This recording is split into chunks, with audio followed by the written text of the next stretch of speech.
Hey, you dorks, this is Gunnar Hansen, Leatherface from the Texas Chainsaw Massacre, and you are listening to The Dorkening. Hi, I'm Brian Johnson, and although you probably accidentally stumbled across it and have no idea why you're watching it, you are in fact watching The Dorkening.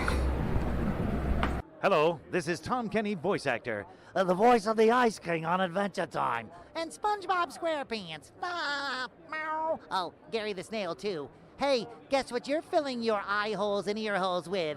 The Dorkening! Oh, I love the Dorkening. Very popular in Ooh. And Bikini Bottom. Hi, I'm Lou Ferrigno. You're watching The Dorkening. And you know what? You don't like me when I get angry, so don't get me angry. You better keep watching The Dorkening.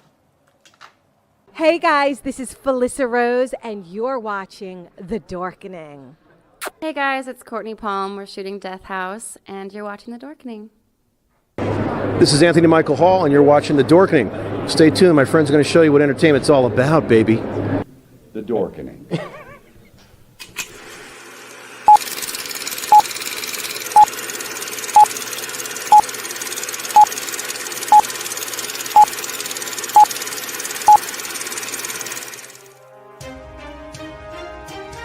The Dorkening and all affiliated shows are not intended for anyone under the age of 18. The following may contain discussions or scenes that have adult situations, graphic violence, nudity, strong sexual content, and graphic language. This show is intended for mature audiences only. Viewer discretion is advised.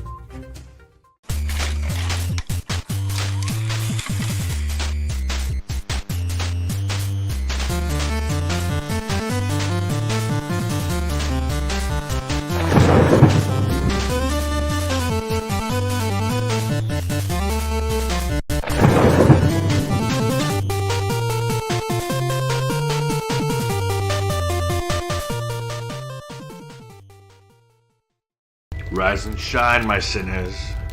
When Father Evil starts his day, he gets a little deadly. Deadly Grounds coffee has the richest, smoothest flavor you'll find anywhere. It's sinfully delicious. Once you go deadly, you never go back. Order yours at getdeadly.com. Coffee's so good, it's scary.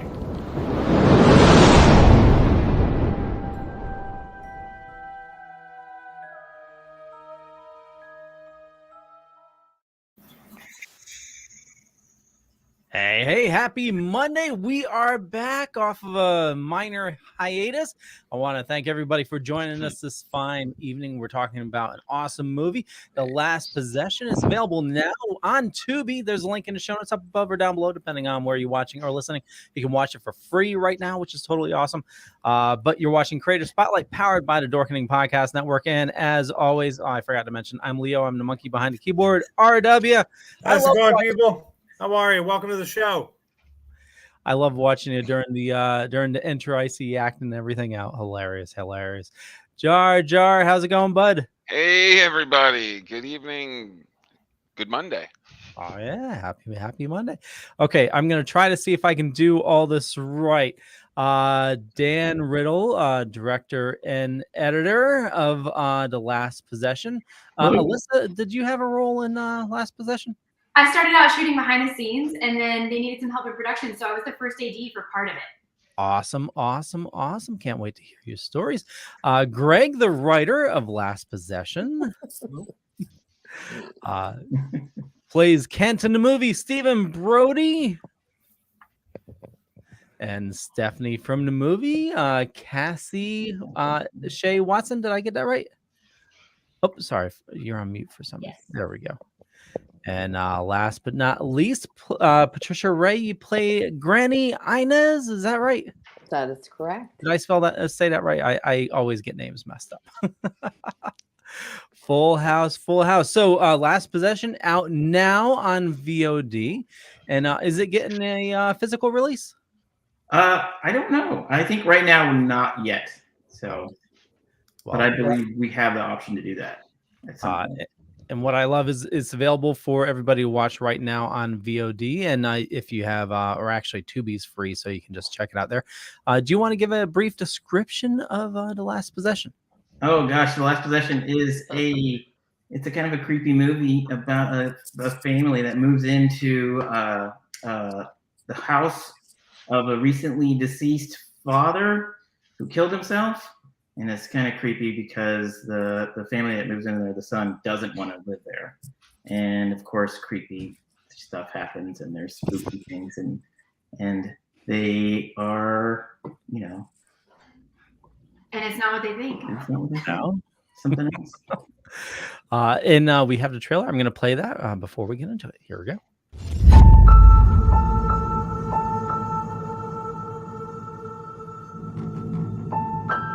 Who are you talking to, sweetie? Grandpa? Oh, you playing telephone with Grandpa Edwards? No, I was playing house with Grandpa Peroni. Sweetie, you know Grandpa Peroni's dead, right? Mm-hmm. Dad, there's a giant burnout hole back there. It's awesome. You gotta come see. Hey! What do you think caused it? I'm not happy about this. I mean, look at me. Being here makes me feel like a failure, like he's laughing at me. Ken, I don't think your father left you this house so he can laugh at you. You don't need a nightlight too, do you? I'm not afraid of the dark. You didn't see it. We did. I know what I saw. There's something very wrong in this house. What are you saying? My dad is haunting us? What about the monster? There is no such thing as monsters! You are all scaring yourselves to death for no reason, and it has to stop. There is always a reasonable scientific explanation for everything. Ken, I'm not crazy. I'm feeling a presence I've never felt before. We need to leave. Oh my God. Jack! Jack! Gabby! Poor guy.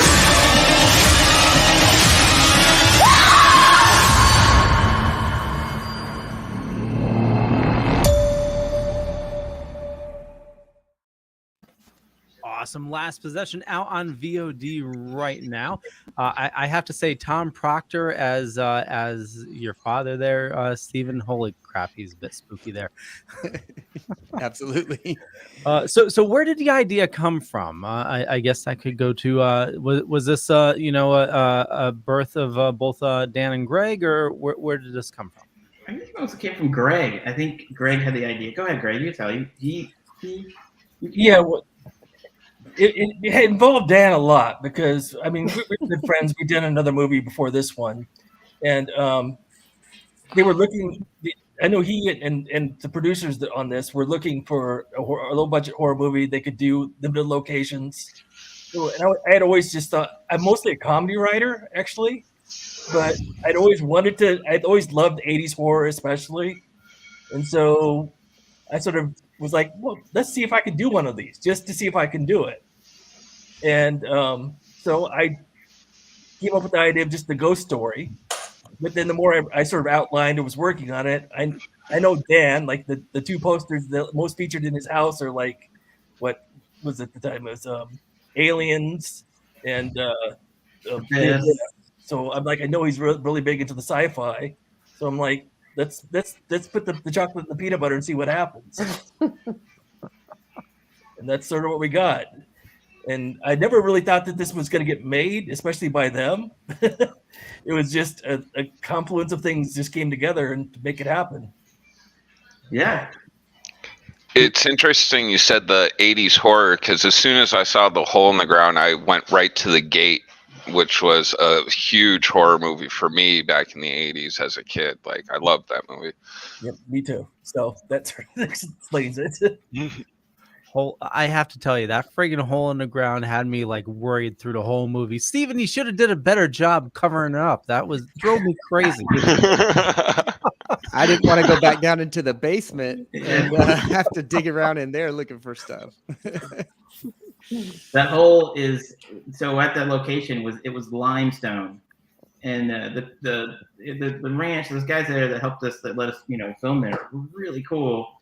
And I asked them if they could dig a hole because they had like some tools and stuff, and they're like, yeah, sure. And I had no idea it was limestone, and it's solid rock.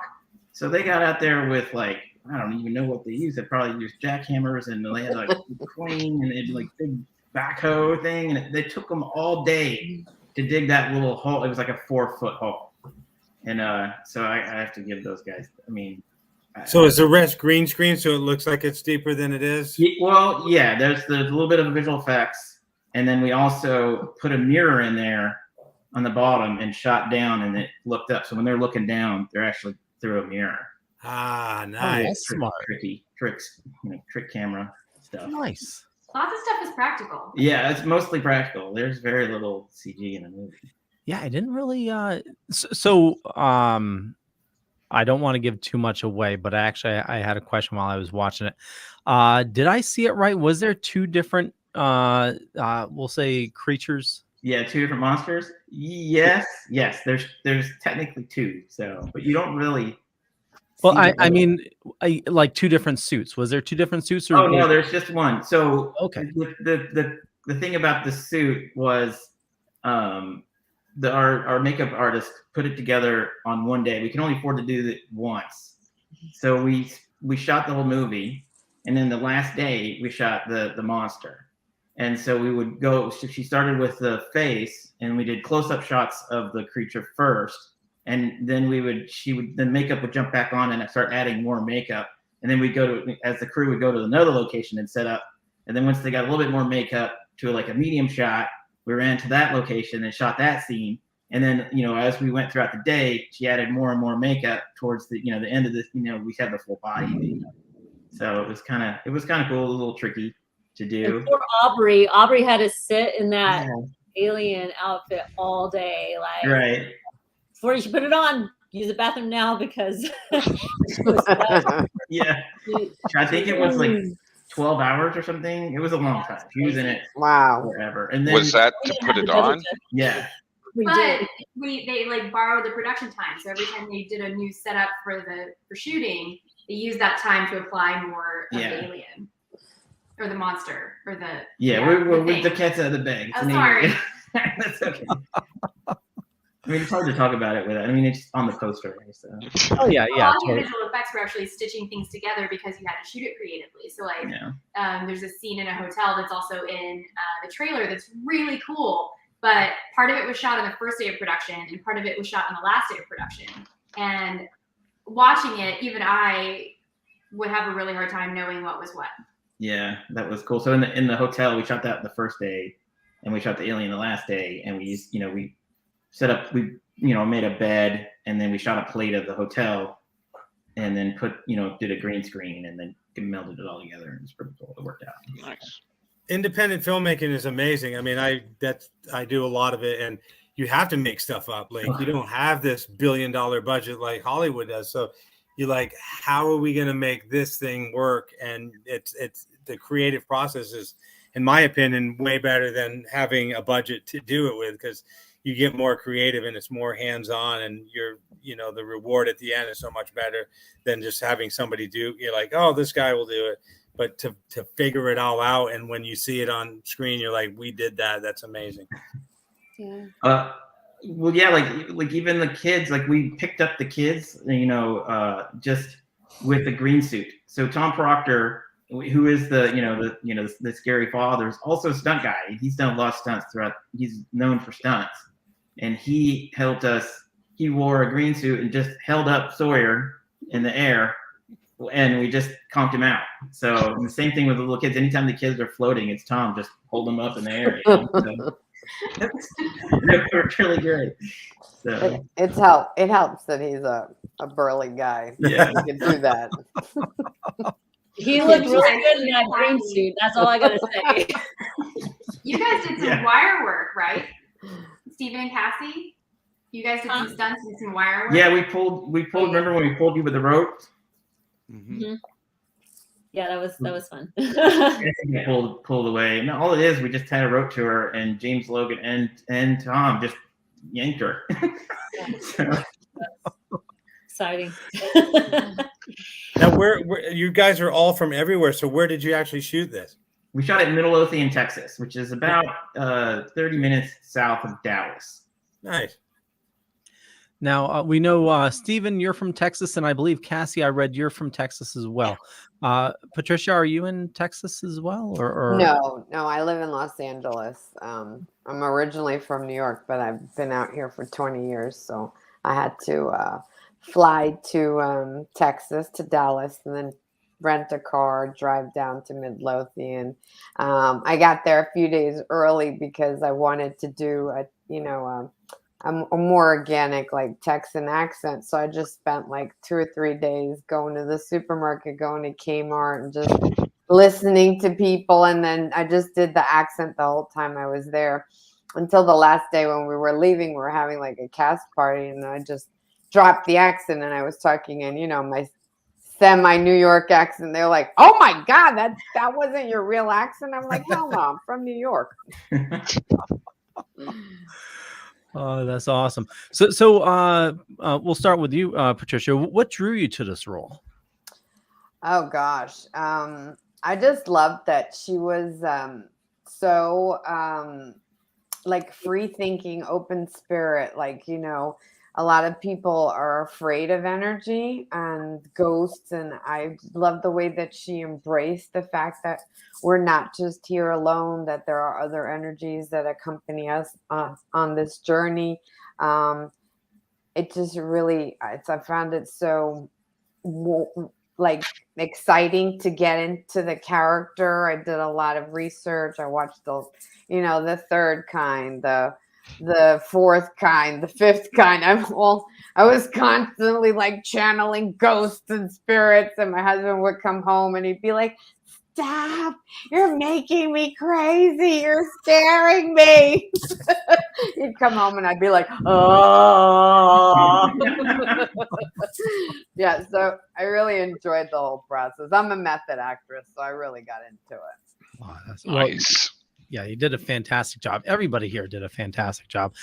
Cassie, same thing for you. What drew you to the role?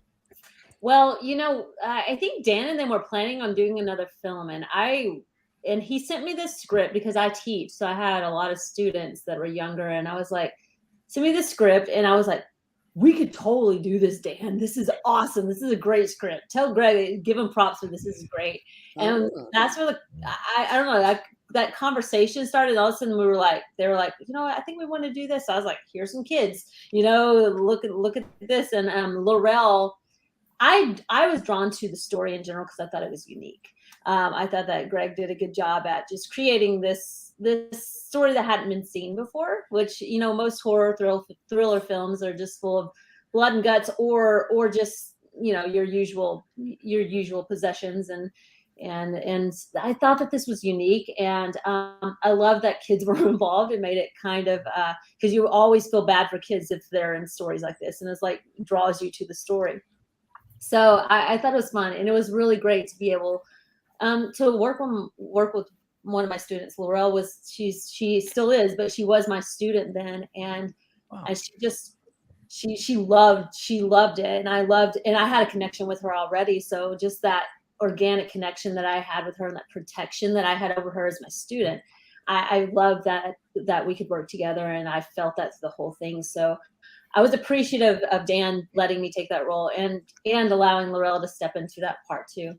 Yeah, she was 5 at the time. She was wonderful. So I was going to ask how real. she got casted for that, because she really, it was a good role for her. Dan was a huge part of casting. Yeah, Dan and them came into one of our classes, and Laurel was just like, she's a ham. So she was just all these, her commercial audition, she was like 4 or 5, and she's just like, "I'm amazing." And she has a full conversation with you, and you just fall in love with her. So she's just a really great kid in general. So I don't know. Go ahead, Dan. No, that's okay. Great. And you teach acting, Cassie? Okay. I thought you were like a school teacher. Oh, No, good Lord. It's way too like, Well, you taught her well. The kids were extremely authentic. It's definitely their reactions and acting along with you all was just great.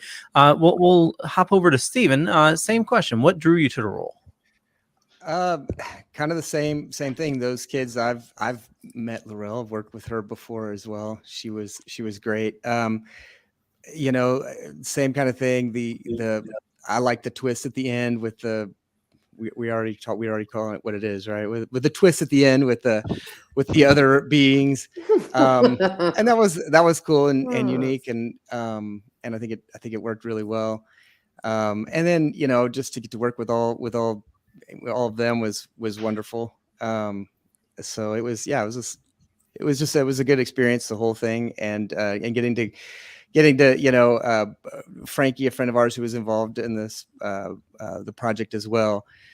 He's like, yeah, everybody's gonna come out for a month on this ranch, and we're all gonna shoot this film, and it's gonna be cool. And that was super exciting, because normally you show up and you're in a hotel and you go to set, you do your thing, and then you leave, and it's like, cool, see you guys tomorrow. And we didn't have that. We all basically lived together and spent a month together, and cast and crew, which was, so that was just going to be, I was like, that I want to do that, because that's for me, that's a big part of filmmaking that I enjoy, is just the people aspect, and creating something with other artists, and working together with your friends or new people, and making new friends. And that was really great for me too, because frequently there's this divide between cast and crew, and like cast are all, the crew is like, don't talk to the actors, don't, leave them alone, and they go and do their work and work all day, and then they do their thing, and the actors go do their thing, and this was really great, because we're all got to hang out together. And that was still one of the best experiences I've had, just in that respect, because after we'd shoot all day, and then we'd go out and cook out at the grill with the crew, and drink. Can we say that? We drink and party and all kinds of, get into trouble. I mean, it was just fun. So I made a lot of friends there that, like I said, normally you wouldn't get to make on a set as an actor. So that whole thing was the whole process, the script, the story, the kids, the whole process was just really great. So that I definitely want to be a part of it. It was like a really hard summer camp. Yeah. Right? Like summer camp, and then you end up making a movie. So I guess my question, we asked, what drew you to this, what drew you to that, what drew you to this, or whatever. So you guys all have worked together before, or some of you haven't? Well, Stephen, Cassie, and Greg, we worked on a movie before this called Technically Crazy. And Stephen had a bit part where he didn't even say anything, and it was really genuine. And it was like, I remember that scene. I was like, yeah, he can act. He didn't even say anything, and it was perfect. So that was like our initial first, working together. So, but we're all from Texas. We all kind of know each other. We knew Frankie, and I don't know how long, we've known each other, because Cassie did another movie, or what was it called? The zombie, what was that one? Living / Dead. The Living Dead. Yeah, that one was cool. And so we went out there, and it was awesome, because there's like a small crew that video cameras that are making this little gritty, low budget film. And I was like, I wanted to do that. And I was like, oh, that's cool. And then I got with Greg, and we wrote the Technically Crazy, and we went back out to that, Texas, and shot it there. I went to North Texas, so I know a lot of people in Texas, and I grew up in Texas. So it was, that's a second home for me, and I'm real familiar with it. And I think it's like, I'm from Texas, I'm from here, I'm from there, I'm from here. Like, again, I'm an independent actor and filmmaker as well. And it's always, when like we do something like this, I'm like, okay, how did these people find out about this thing? Because like, I'm stuck in Vermont, and I never find out about any of this stuff. So I was trying to figure out how you guys all got connected or whatever. But some of you've worked together before and knew other people and stuff like that. Yeah, I think it was through Frankie, who was one of the producers, and Cassie started this whole thing. This is kind of the journey that got us here. So I thought that was kind of a cool, it's like a train. You kind of jump on a train at the beginning, and it takes you somewhere. And a lot of times you have no idea where it's going to take you. And this one took us to the last possession, so it was kind of cool. Yeah, and I love what you said, Stephen, about crew and cast, because it seems like, well, at least on major, motion pictures, it's like the cast goes and eats over here and the crew goes over there and you're not supposed to talk to each other. And it's like, we're all doing the same thing. We're all creating this one thing together. Why can't I talk to this person? Why can't I talk to this person? But it's like, no. So that's why, again, I think independent films are so much better, because you get to know everybody and, share ideas and make things better. You're not going to like hang out with Spielberg and say, hey, Steven, this is what I think we should do on this next scene, because it's never going to happen. But in an independent film, your ideas sometimes are more accepted and like, wow, we never thought of that. That's a great idea. That's insane. Let's try that or whatever. But on a major thing, it's like you can't even say, what if we, like, you get this guy off my set or whatever. So I love that you guys were all just kind of hanging out and barbecuing and laughing and having a good time. Were you guys filming? Oh, I'm sorry. Go ahead. Oh no, I was just excited to work because Dan has worked on a lot of stuff. I mean, if you see Dan's editing work, I mean, he is just done. And it's like, you always know when you work with Dan that this film is going to look good. It doesn't matter, I mean, we had a great DP also, thankfully he did a wonderful job, but Dan, every time he touches something, it's just golden, because he's such a great editor. So that was exciting too. Thanks. Were you guys filming during COVID or? Oh no. No. No, it took us a while to get this done. So we did this before COVID. So we were lucky. So we didn't have to deal with the masks and all. Yeah, that. I was kind of wondering like what kind of trials and stuff went on, but I guess since you got it done before that, nothing. We had tornadoes instead. Yeah. Tornadoes. We had Texas problems. Ah. Sticker birds like nobody's business. Oh my gosh. No earthquakes in Texas stuff. No, just that was fictional. Speaking of that, I have a couple clips here, so we'll play a few of these throughout the evening. Here we go.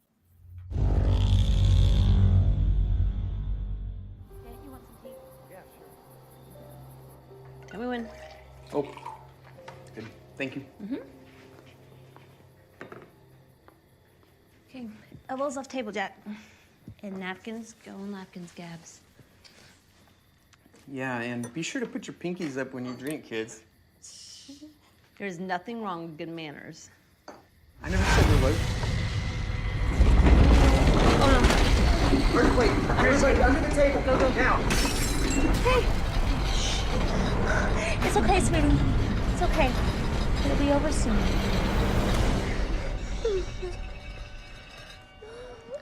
Whoa. Hang on, Jack. There could be aftershocks. I thought there weren't supposed to be earthquakes in Texas. They happen everywhere. But they are pretty rare here. Not rare enough. Did you see that light? It looked like something exploded in our backyard. Well, it's probably a power transformer. Could have been miles away, though. Light travels fast. At the speed of light. That's right, sweetie.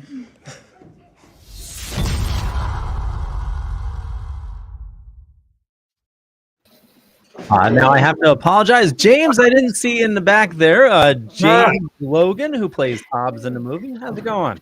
Hey, going well. Hey, man. Nice to see everybody. Cassie, I love those earrings. Thank you. Now we look like the Brady Bunch. So we were talking previously, but since you just joined us, James, what drew you to this role? Dan drew me there. He dragged me there. I was also the stunt coordinator, and I was born and raised in Dallas, so it was an hour or so away from my house. And I knew that Alyssa was going to be the first AD, so I was like, I'm doing this film. I'm doing this movie.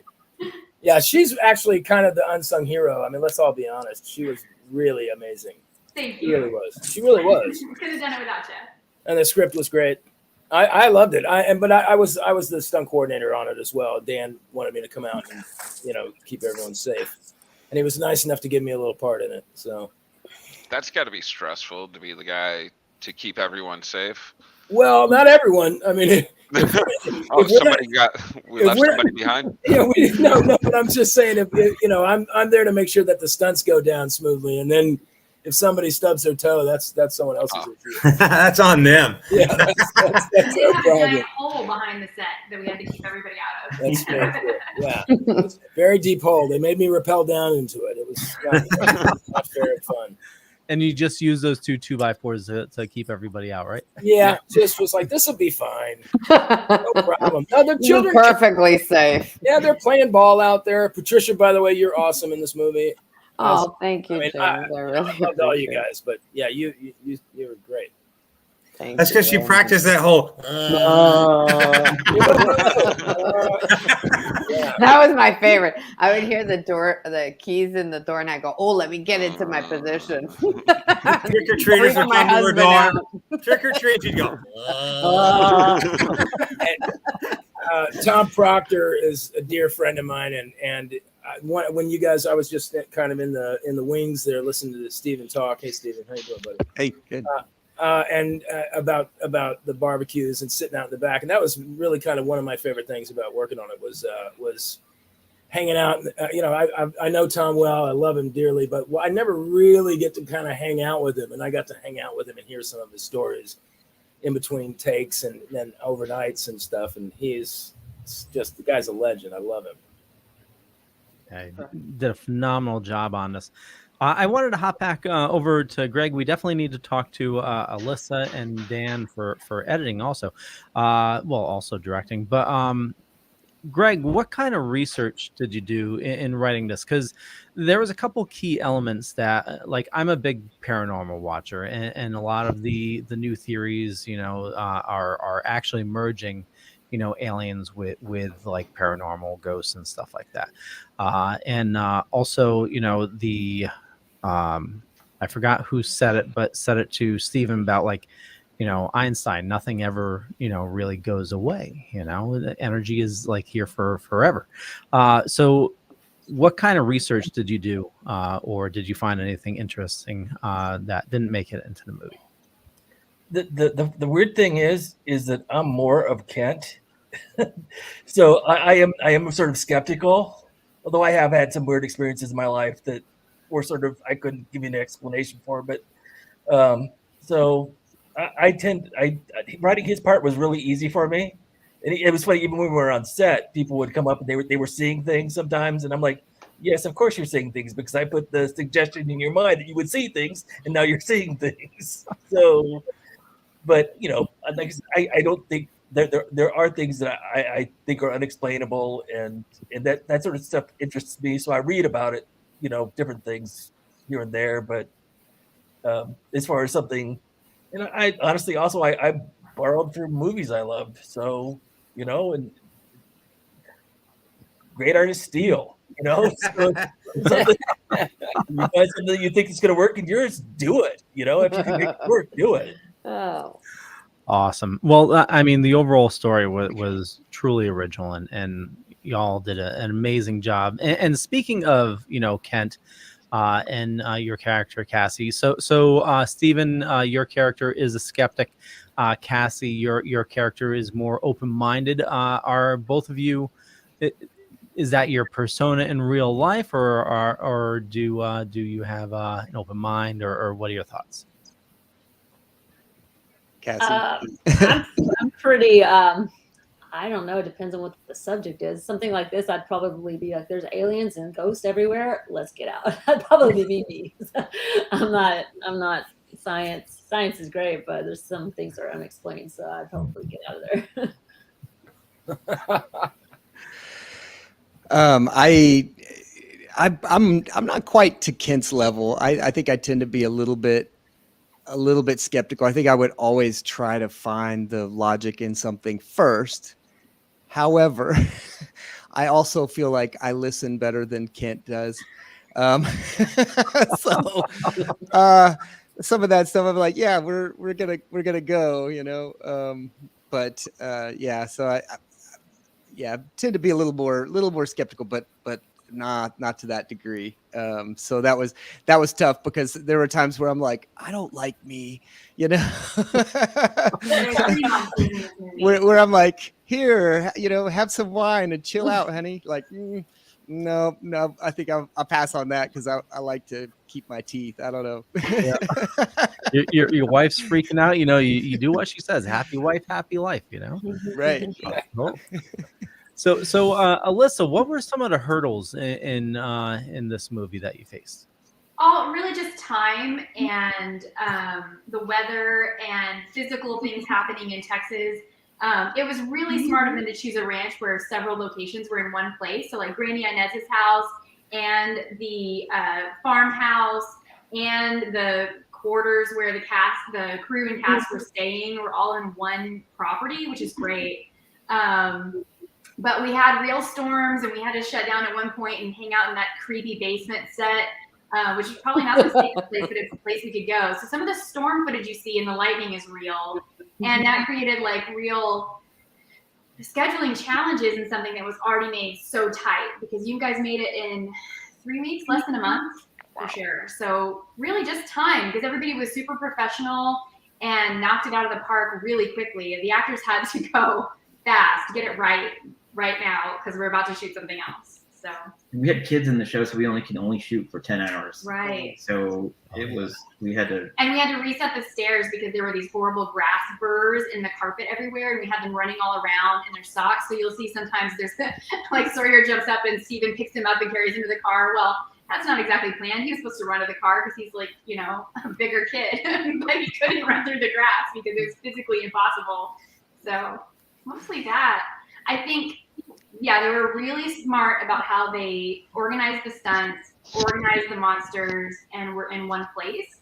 So in terms of being an AD, that wasn't as challenging as sometimes it is when you're moving the company around. Yeah, Alyssa got us moving. She got everybody where they need to be. And I'm just loud. Yeah. Go there, do this. Well, so Dan, with wearing multiple hats with this, being the director and also the editor, you mentioned the mirror at the bottom of the well. What other little tricks were used? That a lay person like us wouldn't really see or notice. Well, I stole some shots from shows that I worked on. One shot in particular was from My Name Is Earl. There's a lot of flashback sequences in My Name Is Earl.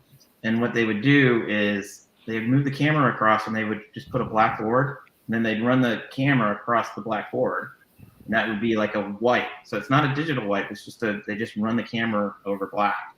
And then you take the same thing, you set up the camera somewhere else, and you come off the black and you come into a different location. So I did that when we were outside and we had the camera kind of zoomed towards the window. And then it goes in, it goes through black. So it almost looks like it's going through the wall. And it comes inside the bedroom, or not the bedroom, it was the living room, and where they're doing the seance. So that was a fun shot to do. That kind of took a little bit of planning. Didn't you guys do the lighting on the Granny Inez possession sequence practically, or how? Yes, that was all practical. That was an Alex trick. I mean, it was like we had the lens, and they had like lights on the side, and we flash them like this, and it would like break the lens, and make the light kind of like flare up, and that was a really cool trick. So that's all practical and not digital. So they had to time that out with Patricia and her performance, and they're like pushing camera and swinging lights and blowing out candles. Yeah, we put the light on him as he hit the camera came in close to them, kind of like to mimic her like getting possessed or taking over the energy of the Yeah, and didn't you guys put something in my eyes when they were supposed to be red that was really uncomfortable? So it added to the whole broken neck thing. Yeah. It's like, oh, my eyes are killing me. Yeah, Ashley put like blood in your eyes or something. Oh, yes, that's what it was. That blood. There's that was a practical effect. There's a guy on YouTube that shows you like these really easy like gimbal shots. And my girlfriend's son, who actually just went to bed, he's 14. I bought one of those little hand gimbals for your cell phone or whatever, so we could go film stuff or whatever. And so I dressed as Michael Myers, and we went into this graveyard, and he just followed me around. And he's never run a camera, but we watched this video on YouTube of this guy showing you how to do these shots. And I'm like, okay, you think you can do this? So one of the tricks is exactly like you said. he's following me by a tree. And when you go to the tree, you cut there, and then you go to another tree and you come back out. And it looks like, whatever. And there's one coolest shot that this guy had was you hold the gimbal as low as you can, and then you raise it up and you stand up on your tippy toes, and it looks like a drone shot or whatever. So there's so many like practical shots out there that you don't need, like they're so simple. And like we filmed this thing and it's up on YouTube or whatever. But yeah, it's so easy to do these things. Hate to interrupt, but I believe Cassie has to go. Oh, Teach more students. We can put them into shows in the future. Awesome. Well, Cassie, thank you so much for joining us this evening. Where do you like people interacting with you on social media? Facebook or Twitter. I mean, I'm on all the social medias. So what's your handle? On Facebook. Oh, you have to ask me this. Cassie Shea Watson. All of them are just my name. Awesome. And Cassie. Thank you so much, Cassie. Thank you so much for your time. Cassie, you're great in this movie. Bye. And you can find information about Cassie in the show notes up above or down below. Actually, all our guests here, we have a bunch of information. And I'm going to break for another clip here. And let's see. Here we go.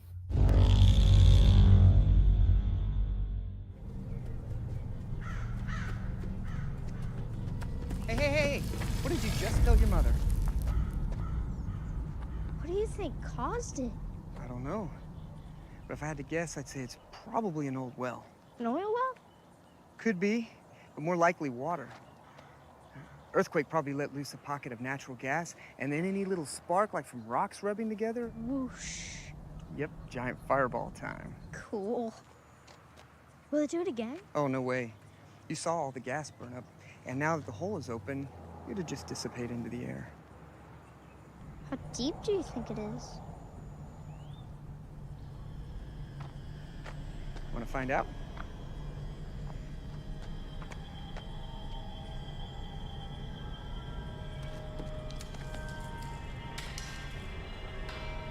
Whoa. What do you two idiots think you're doing? Get away from there. But Mom! Your mom's right. Back in the house. I'm gonna cover this up, but I don't want you or your sister messing around back here. You hear me? Jack. Yeah, okay.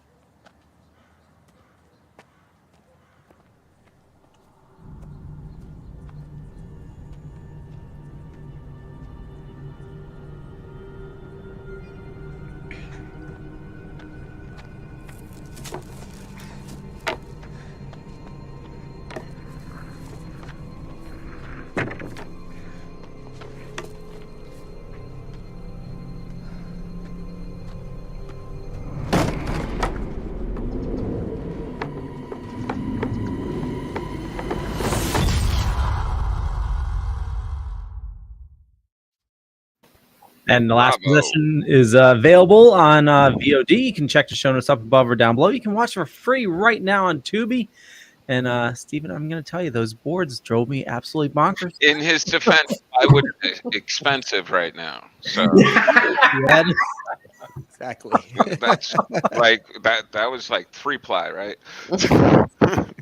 That was like what? 3/4 inch. Yeah, I think it was cardboard. I think we went with cardboard. Good luck, kids. Luan. Oh, that's awesome. So I know I've been hogging in questions here, Jar Jar and RW. If you have any questions, then I'll let you think of that for a second before we get to those. Dan, talking about on the editing side, I'm a bit of a dork myself, with editing. But what do you use on a professional level? Avid. I'm an Avid editor, and I guess mostly I've cut on Avid my whole career. So when I was in college, I kind of figured out what they were using in Hollywood. I asked a bunch of questions, and everybody's like Avid. Yeah. So I just started learning Avid, and I'm glad I did, because that's basically turned into my whole career. So that's that's my world. So you can definitely say that you're an avid editor. Yeah. Hey, you. Oh gosh. Oh, geez. And Mac or PC? Both, actually, which is bizarre. So I actually had both on my desk, and I use both. I also use DaVinci Resolve a lot, and I think we did dailies in DaVinci, and we edited in Avid, and we finished in DaVinci. So if nerds out there, that kind of knows what I'm doing. Very cool. Did you see the new Macs that came out? I'm gonna order one as soon as I can. You going with the Max or the Ultra? I don't know yet. Hopefully the Ultra. So we'll see. Oh my God, that looks. If you turned around the camera and you saw his desk set up here, it's like monitor, computer, monitor. Yeah. My laptop is sitting on top of a MacBook Pro or a Mac Pro trash can, and I have a Mac Mini right here, and a piece. Well, the PC's in LA right now, but I got a lot of computers. Very cool. RW, I know you're chomping at the bit there. Oh no, I'll let Jeremy go. I've said a few things, so I'll let Jeremy. All right, my biggest thing, watching these things be made, it used to be, you're always like, how'd they do that, and now it's all just computers. But with movies like this, it is really, how'd they do that? So what was kind of the biggest pain in the ass that you didn't really think was going to be all that difficult, and just kind of sucked all around, but you got through it anyways? No. Green screen floating babies. Yeah, just putting up with James Logan. Floating babies. Well, we had the guy. Monster Day was the toughest day for sure. The Alien Day was super hard because we had to go to every location. We shot, just a one shot. I'm just amazed you get it done in 3 weeks. Sliding scenario and the same, props and costume. So everybody had to change. Everybody had to put their makeup on. Everybody for each section, just because we can only afford to do the alien once. So that was. Go ahead. And the kids were a little bit scared at first, but luckily the actress who was in the monster is just lovely, and they figured out who she was, and then that helped a lot. But it was a long day. And the very end of it, weren't they in the bed on the green screen setup? And so, it was hard to keep them awake. Oh yeah, that too. Yeah. Wow. How difficult was it dealing with the children? I mean, you say they're great, but come on, kids aren't always great. No, they were awesome. I have my own. They were stone cold professionals. Sawyer plays such a brat in the movie, which is kind of funny to watch when you know him.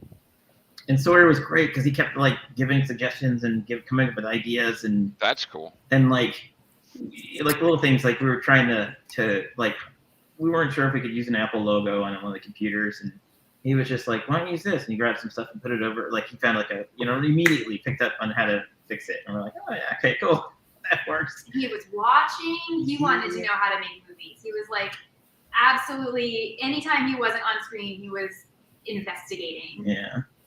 And we had to put him in a harness a few times, and he was just always game, just loved it. That's great. Yeah. But then he was afraid to put some chocolate sauce in his mouth at the end when he Oh has yeah, to, he doesn't like sugar. He didn't he What? About that. And we're like, dude, we just flung you across the room. You just want to put Hershey's in your mouth. Got aliens over here, but watch out for the sugar, man. I live on Sugar is the devil. Actually, if the movie's accurate, you got to watch out for that pepperoni there, Yeah, right. That's true. Well, I got to give props to David Jeter, who was our practical effects guy. So he was the one that did all anytime the books fell down or, the cabinets were closing and the bat getting sucked out of her hand. That was all practical. And he set it all up with wires. And I mean, the guy. He's great. He's great. And I think he's out in Hollywood doing professional stuff now, but I think we got him for a deal. It's pretty great. He's a MacGyver. Yeah, MacGyver of practical effects. So and just a total sweetheart too. Yeah, super cool guy. Yeah. not to go back to editing, but the thing I have found, and I've been doing this like 35, unfortunately, plus years, is you get a good script and you're like, oh my God, the script is fantastic. And so you get some actors, and maybe they're the greatest actors on the planet. Maybe they're not the greatest actors on the planet. But then you got a director who's got to take those actors and make this movie. But then the editor, and nobody realizes that the editor is the guy. Like, you can take shitty actors and you can still make them look good if you edit correctly. So you can make, even the crappiest stuff look like gold. So I think, in my opinion, most of the time the editor gets overlooked, but he's the one who's like, if I cut it here and then put this here, it's going to blah, blah, blah, blah. So I always felt that the editing is where all the magic happens, because even if the rest of the stuff is not good, the editor most of the time can fix it. Yeah, the editor saved my scene. Really? he just cut around me. And it looks like I felt like, oh, I'm not actually that bad. Right. It's because the editor. No, but and that, I mean, I feel that way, and I'm not, I'm not dumping on actors because I'm an actor. I'm not dumping on anything else. I'm just saying that the editor makes or breaks that film when he decides, let's go with this shot, let's go with this thing, let's time it here, because if we're even a beat more or a beat less, it's not going to work or whatever. And I think, in my opinion, the editor, like Spielberg does a movie and he gets, director of the year, but it's the person who edited Jurassic Park, who edited, I can't even think of the one I'm trying to think of, but who edited that movie that made Spielberg's directing better than it could have been or whatever. And that's just my opinion. So, you need a good editor. Dan, were you the one that was telling me that Star Wars was saved in the editing room?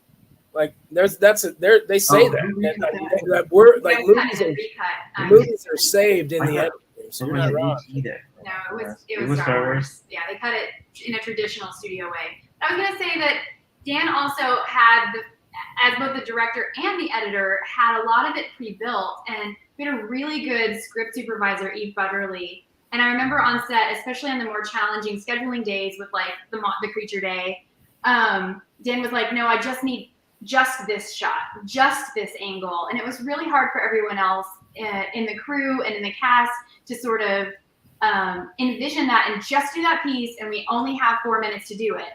And we all had to trust that Dan's vision would come together. And I can say, having been there on that day shooting it and being like, all right, Dan, we're going to trust you, set it up, and we're ready, roll it, that it did cut together. It really worked, and it worked how you imagined it would. And I was really impressed after the fact that we had to put it together non-traditionally in a way where you didn't have the time or ability to explain why that was the one tiny piece.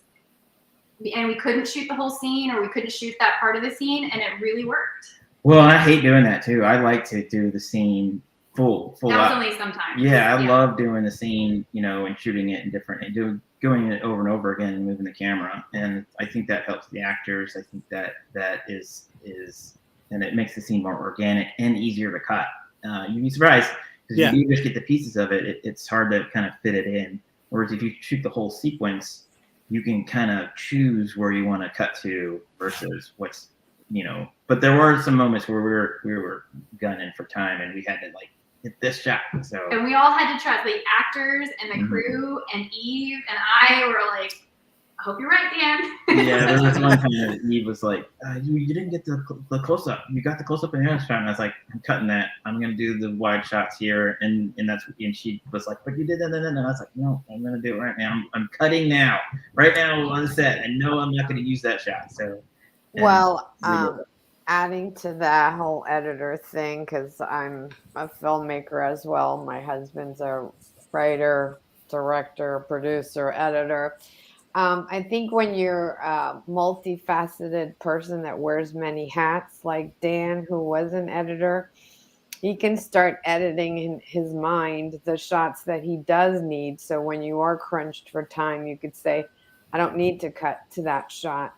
I can go with the wide because I know how I'm going to cut the movie. Mm-hmm. But, that takes training and skill and practice. So Right, and kudos to you. Yeah, usually the editor's not there, where luckily he was directing and editing in his head. So I guess what I was saying is normally the editor, like I say, can make or break the film, and you need to be good at editing, and obviously you are. So I'm just saying, like, a lot of people go, oh, this was directed by this person, and Ryan Reynolds is a star, but this guy edited those shots so that the movie flowed and made you like, oh my God, that's awesome. Where if it was edited wrong, you wouldn't maybe have that same feeling or whatever. I just have to add 2 cents here. Editing with bad actors, though, is very, very difficult. The one movie I worked on, it was horrendous, and it was so It does help when you have good performances. Yeah, totally, like everybody here. So I know we're running a little over, but I wanted to make sure we talk about what's on everybody's plates right now. So Patricia, you're talking about working with your husband. You're a filmmaker as well. What do you have going on right now? We also have a movie that's out on iTunes and Amazon Prime called Beyond Paranormal, another multi-entity type film where I play another clairvoyant. Funny enough. Awesome. I'm gonna watch that. And we have a film that we shot about 6 or 7 years ago that took him a very long time to finish because he had to learn how to edit to finish the movie because we ran out of funds. That's called Broom Street. It's a period piece, and it's doing the festivals right now. And then you can watch me on my show, All Rise. I played Judge Delgado. We just got picked up by OWN. We're in the process of shooting the 3rd season right now, and it will air in June on OWN. So that's All Rise. Very cool. Thank Beyond you, Paranormal, Courtney Palm's in that, right? That is correct. She's the star of that. She's been on your show before. She has, and I was on set with her for a while as well. She's awesome. I've been waiting for. She's wonderful. I'll definitely check that out. Stephen, same with you. What do you got going on right now? Right now, I've got a feature, another horror film shooting early summer and I think Taos, New Mexico, I think is where they found that. We lost our location. We were supposed to shoot this one in like September of 2021 and lost the location. And then the director had death in the family, and it was so it got pushed. And then found an even better place. It's really cool, dark, old, twisted ranch location in New Mexico. So that's the next feature I've got lined up. Just wrapping up I help produce. I starred in also, but help produce a segment for a horror anthology called Pendulum. Cool. And that's coming out sometime this year. So it's the anthology of stories have to do with witches and witchcraft. So we did a segment of that.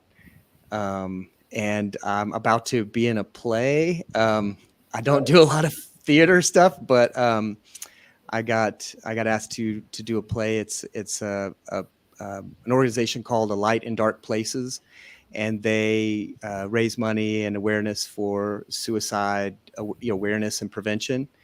And so all the pieces have to do with that theme, and it's just a pro bono raise money and awareness kind of a thing. But that's taking place here.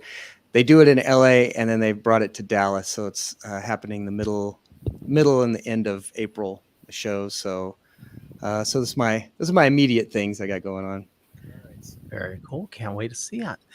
James, what about you? What do you have going on? Well, I just stunt coordinated Danny Trejo. Awesome. Oh God, this movie's going to be awesome. It's called Seven Cemeteries, and it's like a ripoff of Seven, not a ripoff, but like an homage to Seven Samurai. Oh, nice. And we're going to shoot pickup shots for that in April. And I got three shows that I think you'd be really interested in, but I can't say what they are. But one of them, I'll just say I just had a little spot on a show that comes out at the end of May. and then a little spot on the like at the end of June, and a couple other things, and yeah, and Dan actually we're putting the finishing touches on my movie that Dan edited and saved in the editing room, and Alyssa was my first AD for the few days that I was able to keep her, and it's a fun little movie called Undying, where it's a one zombie movie, and One zombie. And a total That fever sounds dream. cool. yeah, it's a lot of fun. Yeah. Yeah, it's going to be a lot of fun. I got a guy doing the music right now named Moses Modesto, and he's just crushing it. So, yeah, that's what's Nice. going on over here. Very cool. Danny Trejo's like everywhere. He's in a video game I was just playing. I was like, Yeah, when did you see him in Star Wars? Like, Yeah, that was awesome. What? He's in Boba Fett. Yeah, and he's. Just I got to work with him nicest once guy. on stage. That was pretty cool. Really? Yeah, I did a thing with him at a con once on stage. It was pretty decent. He's amazing, and his Really nice guy. Yeah, his stunt double Norm Mora was. He was in it. You know, he worked every day, and I worked every day because as a stunt coordinator. So, you know, and then we would bring in guys for a couple of days here and a couple of days there. And sometimes it was a lot of guys. But throughout the whole run, it was just pretty much Norm and I terrorizing the streets of Oklahoma City. Nice. Yeah. so That's good. awesome. Greg, what about you? Just finished a high concept sci-fi comedy. So that's like a Golden Ring sort of script. So, that's it for now. I mean, it takes a long time to write these things, you know. Sci-fi comedy, you can't go wrong there. Like, I know, Spaceballs. oh, I was just about to say that. Right?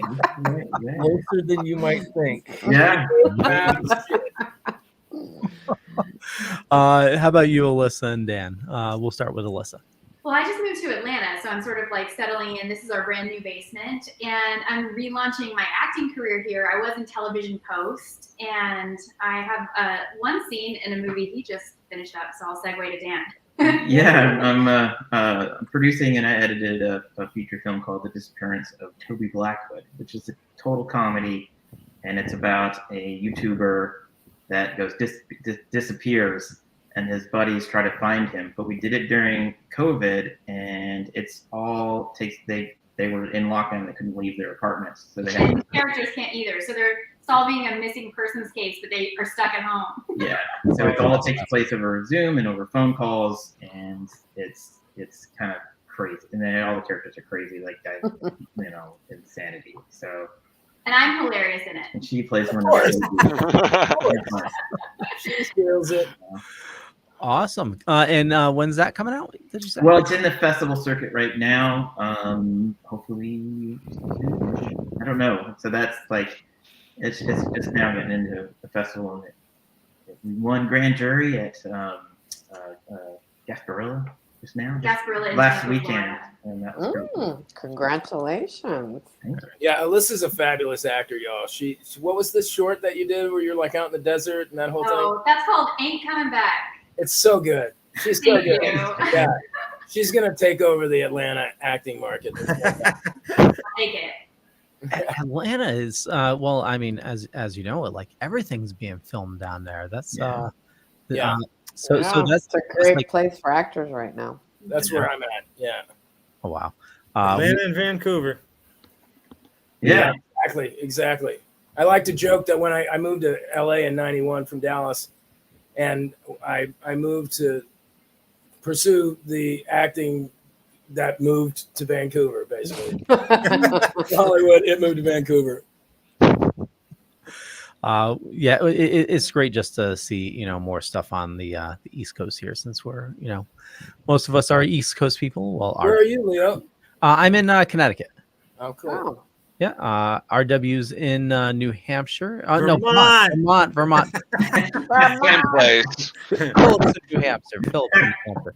And Jar Jar's in Massachusetts. Yeah.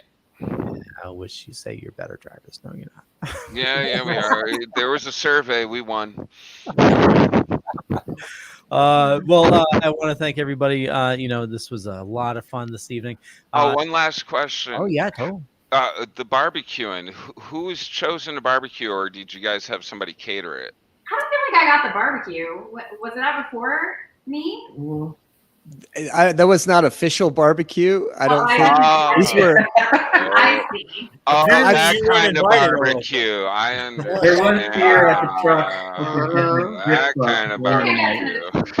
This Yeah. was Like raw pizza when it was cold. I got some of that. this was the grips and the crew guys that after everybody's in bed, we're still out drinking until 4 a.m. Sorry, Dan. Behind. Hey, your character needs to be Make sure you guys all good. get a good rest tonight. We've got to get up yeah. at 6 a.m. Maybe I was invited and I went to bed. Oh. That's Wait, probably what you know happened. that I didn't cook the barbecue because everybody's still sitting here talking. Otherwise, it wouldn't have worked out. I just want to say thanks to Patricia because now when like the Jehovah's Witnesses knock on my door, I'm going to open the door and go.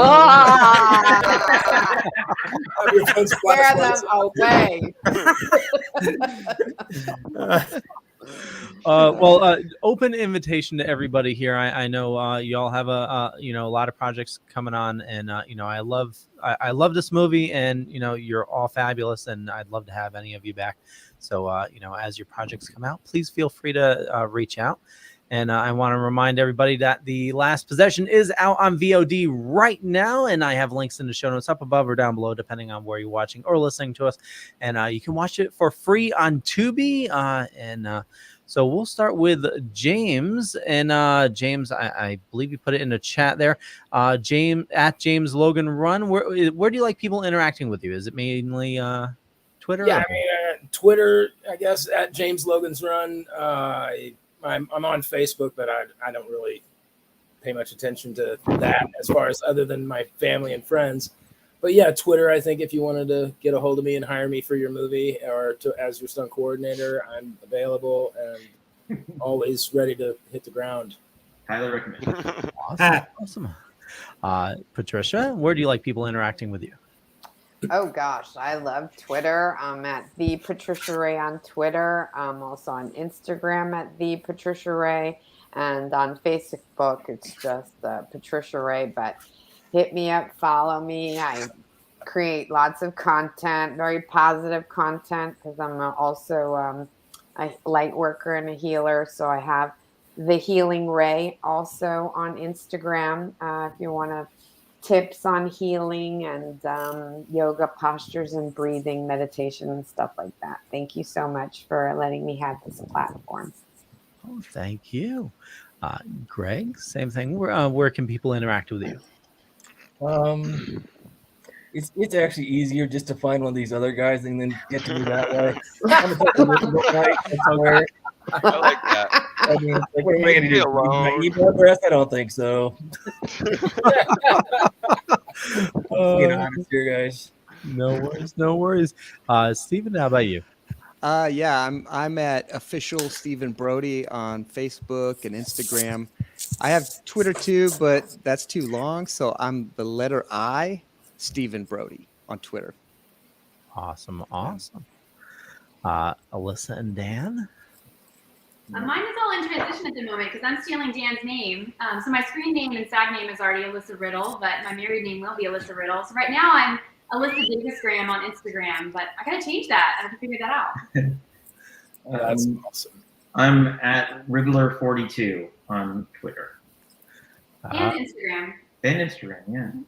Are you a Batman fan? Well, my last name is Riddle, so I kind of went with the Riddler from high school, and that was my, that's my gamer tag, and I had a Riddler, a bulletin board called the Comic Strip, and I was the Riddler back in the early '90s. Yeah. Back when we, before websites and stuff. Yeah. So age a little bit. Gamer tag. So that was your PS4 in the movie. No, I think that wasn't mine. That was Frankie. Oh. Okay. Yeah. I don't know how he got it, but yeah, he kept it. I think. Frankie. Yeah. Jar Jar, I know you're a Batman fan. Yes, I am. I got my Batman books right here. But yeah, you can find me on Facebook at Jeremy Courtney, and you can find the Comic Book Lovers Buy, Sell, Trade, and Auction House on there. And if you're a grower or into the cannabis, I start my season soon. So find me on Instagram at Jar Jar Jeremy. Awesome. RW. Everything you need to know about me is right there. You go to the bottom of the page, Twitter, Facebook, Instagram, Cameo, Tenor, 12 Miles Away. And please buy my book, Life Inside My Head, A Scattered Tale Living with ADHD. It's a great book, and I need the money because I need to get some gas.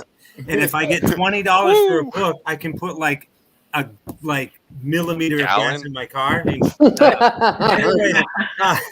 I'll be hitting you guys up because I got a script that I think you might want to read. I am shameless self-promotion. See, I have ADHD. I can't talk. Yeah. Anyways, thank you guys for being here. Find me there. You guys were awesome. Thank you. I want to thank everybody for watching. For me, just Google Leo Pond. You'll find a bunch of stuff. Could be true, could be not. But more importantly, I run a little thing called the Dorkening Podcast Network. We got about 40 shows on the network. There's a ton of awesome people doing a ton of awesome stuff. So head on over to thedorkening.com, which you can find all the latest episodes there. And with that, thank you, everybody, for joining us this evening. And have a good one. Thanks, guys. We love you, Leo. Thank you. Thank you, everyone.